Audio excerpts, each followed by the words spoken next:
Les personnes qui arrivent sur Terre avec une mission vitale sont comme des héros choisis pour un grand dessein.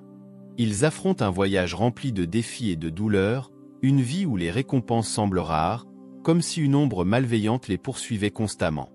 Malgré cela, ils persistent dans la réparation d'un monde fracturé et dans la guérison des cœurs blessés. Comme le Christ, venu pour guider et sauver, ils ont supporté le poids de l'incompréhension et de l'adversité. Souvent perçus comme impuissants à se sauver eux-mêmes, ce sont en réalité des individus sages au-delà de leur temps, conscients spirituellement de leur chemin ardu et nécessaire. Des exemples concrets de ces élus dans l'histoire illustrent cette vérité. Martin Luther King Jr., infatigable dans sa lutte pour les droits civiques, a fait face à des menaces et des emprisonnements, aboutissant à son assassinat. Sa vision de la justice continue d'inspirer des mouvements mondiaux. Mahatma Gandhi a conduit l'Inde vers l'indépendance à travers la résistance non violente, confrontant des emprisonnements et une opposition constante. Nelson Mandela a enduré des décennies de prison pour sa lutte contre l'apartheid, émergeant pour unir sa nation divisée en tant que premier président noir. Malala Yousafzai, attaquée par les talibans pour avoir défendu l'éducation des filles, est devenue une voix mondiale et a remporté le prix Nobel de la paix. Mère Teresa, malgré les adversités, s'est dévouée aux nécessiteux et a fondé un ordre qui symbolise la compassion et le service altruiste. Si vous êtes l'un de ceux choisis avec une mission cruciale ici sur Terre, sachez que vous ferez face à des défis et des adversités. Votre esprit est fort, mais votre corps est fragile et lutte pour accepter ce chemin que vous avez choisi. Vous pouvez prier pour le soulagement, mais vous devez avancer. Ce chemin n'est pas celui que vous avez choisi maintenant, mais celui que vous avez décidé avant de venir. La vie n'est pas facile pour les élus. Souvent confrontés au pessimisme et au scepticisme, ils ne sont pas abandonnés par l'univers. Au début, beaucoup doutaient, mais maintenant ils commencent à comprendre mes paroles. Les manifestations, les confinements dus à la Covid-19 et l'état d'urgence sur notre planète se produisent parce que les élus sont ici pour un affrontement crucial. Ils rappellent à l'humanité que l'amour doit guider, non la peur. Priorisez la spiritualité sur le matérialisme, car l'amour dans le cœur est le seul durable. La matrice se désintègre par manque de vérité, pendant que vous vous concentrez sur la vérité. Continuez à célébrer, car les choses vont s'améliorer. Il n'est pas nécessaire de sauver l'humanité seule. D'abord, vous devez vous sauver. Ne venez pas pour être un martyr, mais pour vivre intensément pour ce en quoi vous croyez. Vivez chaque jour votre meilleure vie. Éloignez-vous des médias de peur, des illusions de division. Pour les élus qui priorisent l'auto-soin, cultivent leur propre nourriture et embrassent la bataille spirituelle, il y a du soutien. L'univers soutient ceux qui suivent courageusement leur cœur. Tout le monde ne se réveillera pas en même temps. Chaque personne sur cette planète apprend des leçons à des moments différents. Laissez les gens vivre leur vie à leur propre rythme.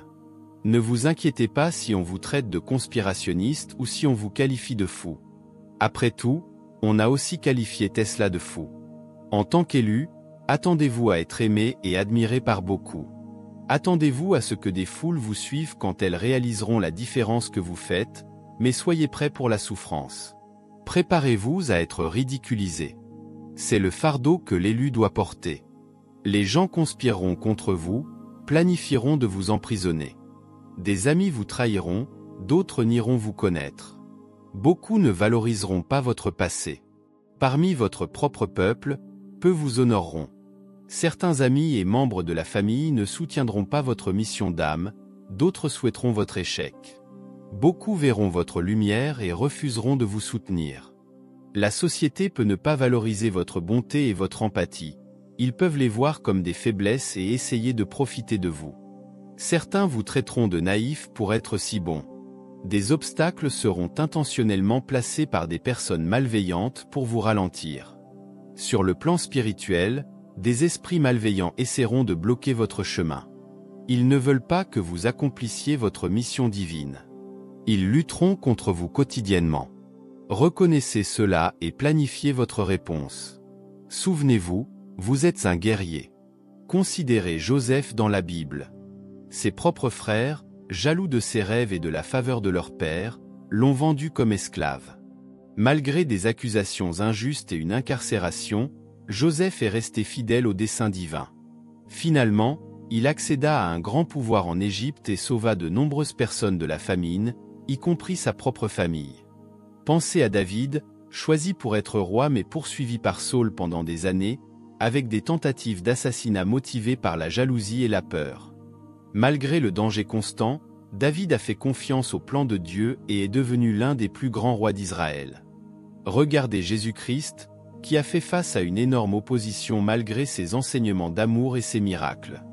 Il a été trahi, renié et crucifié, accomplissant ainsi sa mission de salut pour l'humanité.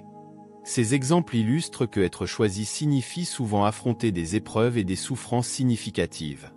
Cependant, il montre aussi que la persévérance et la foi dans le plan divin mènent à la victoire finale et à l'accomplissement du dessein. La vie d'un élu est une bataille spirituelle constante, où des armes telles que la prière, le jeûne, la méditation et l'étude des textes sacrés sont essentielles. C'est maintenir des pensées positives et résister aux ruses de l'ennemi en faisant confiance à la guidance spirituelle. Restez fort et concentré pour ne pas vous détourner. Ne comptez pas sur un sauvetage extérieur, le pouvoir divin réside en vous. Soyez un guide pour vous-même et pour les autres, en vous appuyant sur votre force intérieure pour surmonter toute adversité.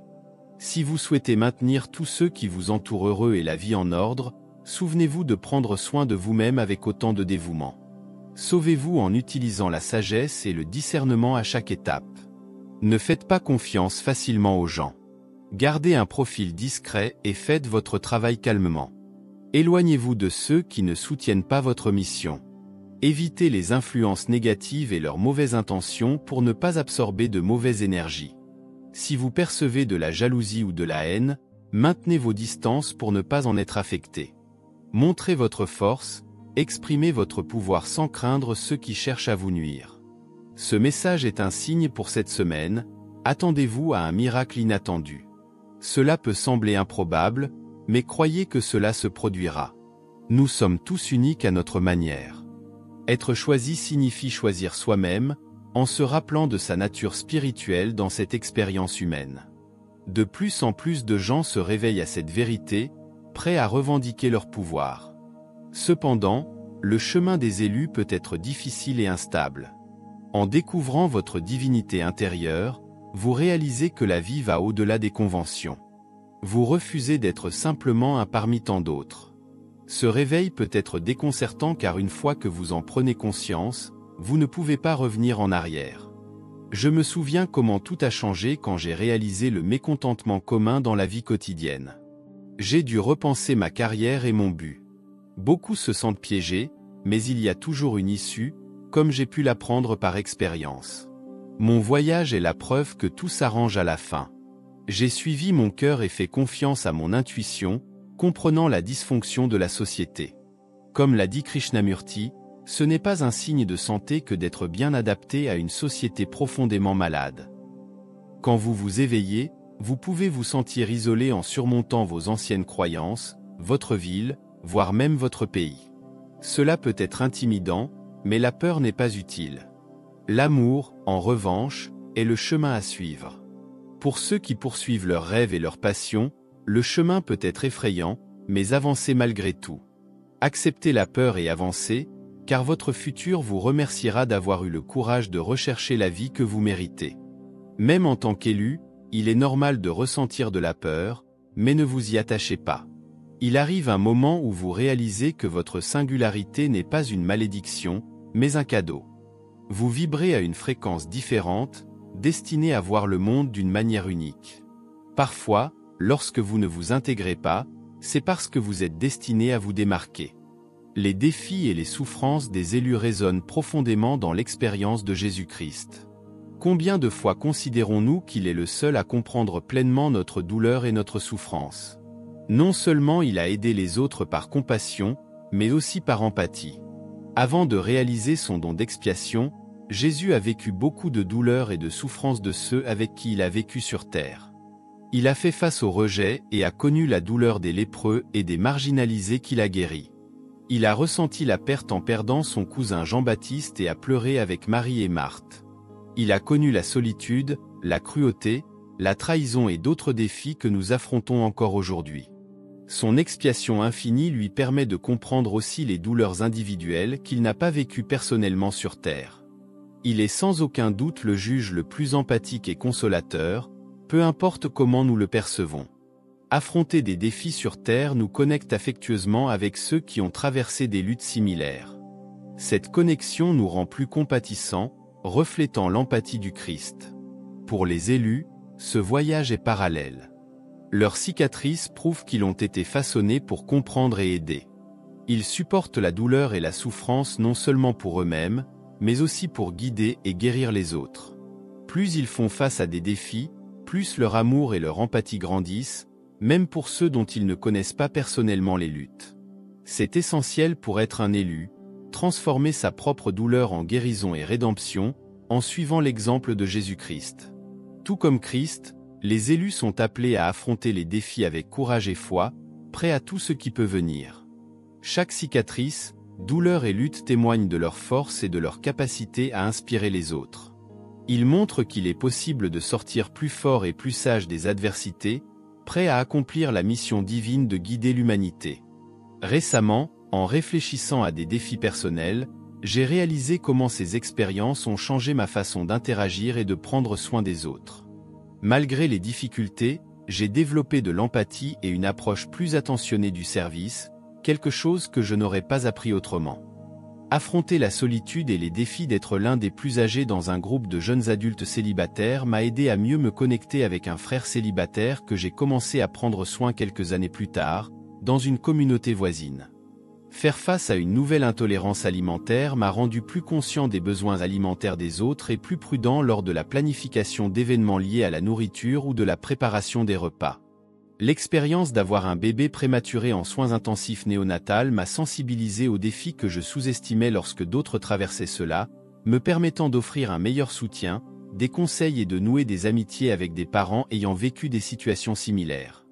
Plus récemment, faire face au diagnostic d'une maladie grave chez mon enfant a intensifié mon désir de soutenir les parents épuisés qui deviennent par nécessité des soignants dévoués pour gérer la condition médicale de leurs enfants.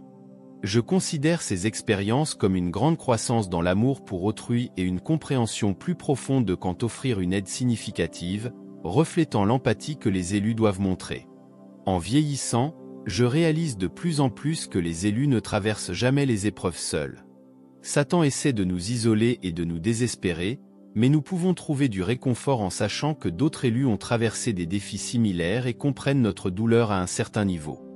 C'est pourquoi beaucoup d'entre nous cherchent des communautés de soutien où nous trouvons compréhension et identification. Les épreuves enseignent des leçons précieuses aux élus, telles que la patience, la foi, la persévérance et la diligence. Nous voyons des exemples de cela dans les Écritures, comme les difficultés auxquelles ont été confrontés Néphi, Abinadi, Alma et Amulek. Par exemple, le père d'Alma a vu son fils suivre un chemin dangereux, similaire à celui qu'il avait lui-même emprunté en tant que prêtre du roi Noé. Ses propres expériences l'ont rendu capable de ressentir un grand amour et une grande préoccupation pour son fils. Cette capacité d'empathie est une caractéristique distinctive des élus. De même, la capacité d'Amon à servir et à aimer le roi Lamoni et son peuple vient probablement de sa transformation personnelle après des années de désobéissance et de mauvais traitements. Bien que notre objectif en tant qu'élu soit d'apprendre et de croître à travers les épreuves, nous ne comprenons souvent pleinement le bien qui en résulte que lorsque nous regardons en arrière, comme en relisant un journal. Ces réflexions révèlent la croissance et la sagesse que nous avons acquises en cours de route. C'est comme les parents disent, « Un jour tu comprendras quand tu auras tes propres enfants ». Il y a des choses que nous comprenons vraiment seulement lorsque nous les vivons, mais une fois que nous le faisons, une lumière s'allume et nous comprenons profondément ce que les autres ont essayé de nous enseigner. Ainsi, lorsque vous faites face à une épreuve et que vous cherchez quelque chose de positif, souvenez-vous comment votre empathie, votre sagesse et votre amour peuvent croître grâce à cette expérience. En tant qu'élus, nos épreuves ne sont pas simplement des défis. Ce sont des occasions de croissance et de partager la lumière divine et la compassion dans le monde. En général, désespérer face à une épreuve ne nous aide pas à la surmonter. Au contraire, cela peut même aggraver les choses en compromettant notre raison et en créant des peurs intérieures. Si l'épreuve est déjà difficile, le désespoir ne fait que la rendre plus compliquée. Nous avons deux façons d'aborder les épreuves, par la vision limitée du monde ou par la clarté de la vision chrétienne. Si nous regardons seulement à travers le prisme myope du monde, nous serons sûrement découragés. En revanche, si nous voyons à travers la perspective nette et précise de la parole de Dieu, nous serons fortifiés par la persévérance. Libérez-vous du désespoir. Dans une passage de la lettre de Saint Jacques, il nous rappelle « Mes frères, considérez comme un sujet de joie complète les diverses épreuves auxquelles vous pouvez être exposés, sachant que l'épreuve de votre foi produit la patience. » Cette perspective transforme notre façon d'affronter les défis, non plus avec tristesse ou découragement, mais avec joie. Dans un autre passage, il dit quelque chose de similaire, « Nous mettons un point d'honneur à supporter les épreuves, sachant que l'épreuve développe la patience mène à la vertu éprouvée, et la vertu éprouvée ne trompe pas dans l'attente. » Pour ceux qui se sentent choisis, ces paroles ont une signification spéciale. Désespérer devant les difficultés non seulement aggrave la souffrance, mais nous détourne également du but plus élevé de ces défis. Les épreuves ne sont pas seulement des obstacles, ce sont des occasions de croissance spirituelle. Les affronter avec foi et joie, plutôt que désespoir, renforce notre persévérance et notre espérance. Souvenez-vous, nombreux sont appelés, mais peu sont élus. Si vous ressentez cet appel, acceptez-le, même si vous éprouvez de l'appréhension ou de la peur. Tout le monde ne peut pas voir la vérité, même en ayant les yeux ouverts. Vous avez la capacité de voir à travers l'illusion, au-delà de l'illusion de ce monde. C'est une raison de gratitude chaque jour. Être choisi ne concerne pas seulement les défis, il s'agit du voyage, de la croissance et de la liberté qui viennent en sortant de sa zone de confort. Les gens entrent et sortent, mais les vrais restent. Lorsque vous trouvez votre tribu, votre communauté, vous réalisez que vous n'êtes pas seul.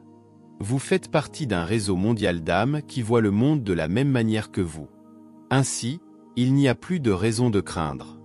Embrassez le chemin que vous avez choisi et souvenez-vous, nombreux sont appelés, mais peu sont élus. Vous faites partie de ces rares personnes. C'est une raison de gratitude, et c'est pourquoi il est si gratifiant d'être en vie. Le monde peut avoir laissé ses marques, mais ces marques sont la preuve que vous êtes vraiment spécial. Vous avez le pouvoir de vous guérir vous-même et les autres. En ayant fait face à la douleur et à la souffrance, vous pouvez maintenant aider ceux qui traversent des difficultés similaires. Vous avez déjà affronté de nombreux défis dans la vie, et vous avez prouvé que vous étiez capable de surmonter les tempêtes. Votre souffrance fait partie d'un plan plus grand, connu depuis toujours par l'univers. Chaque défi que vous affrontez aujourd'hui vous prépare à vaincre le mal. Rien ne peut vous arrêter, chaque difficulté se transformera en marche vers le succès. Votre âme a choisi ce chemin parce que vous êtes plus que capable. Ne renoncez pas maintenant, votre esprit et votre corps sont prêts à continuer le combat. Ce que vous affrontez maintenant sera insignifiant face à la gloire qui vous attend.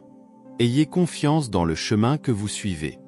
Mes amis choisis, nous sommes dans les derniers temps. L'Apocalypse est à nos portes. Vous êtes les pionniers d'un nouveau monde, car vous avez choisi de défier un système brisé. Reconnaissez votre pouvoir et soyez reconnaissants d'être en vie. Votre mission est difficile, mais vous l'avez acceptée avant même de naître. Embrassez votre chemin en sachant que votre souffrance a un but, témoignant de votre force spirituelle et de votre détermination. Restez fort et ayez confiance que vos sacrifices contribuent à un plan divin de lumière et de guérison. Je voudrais conclure avec une passage de la parole de Dieu, car notre légère affliction du moment produit pour nous, au-delà de toute mesure, un poids éternel de gloire, parce que nous regardons, non point aux choses visibles, mais à celles qui sont invisibles, car les choses visibles sont passagères, et les invisibles sont éternelles. Ne perdez pas courage, vous avez mon soutien par la prière.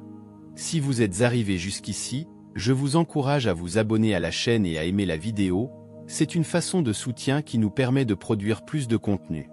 Partagez vos pensées dans la section des commentaires, j'apprécie beaucoup vos retours.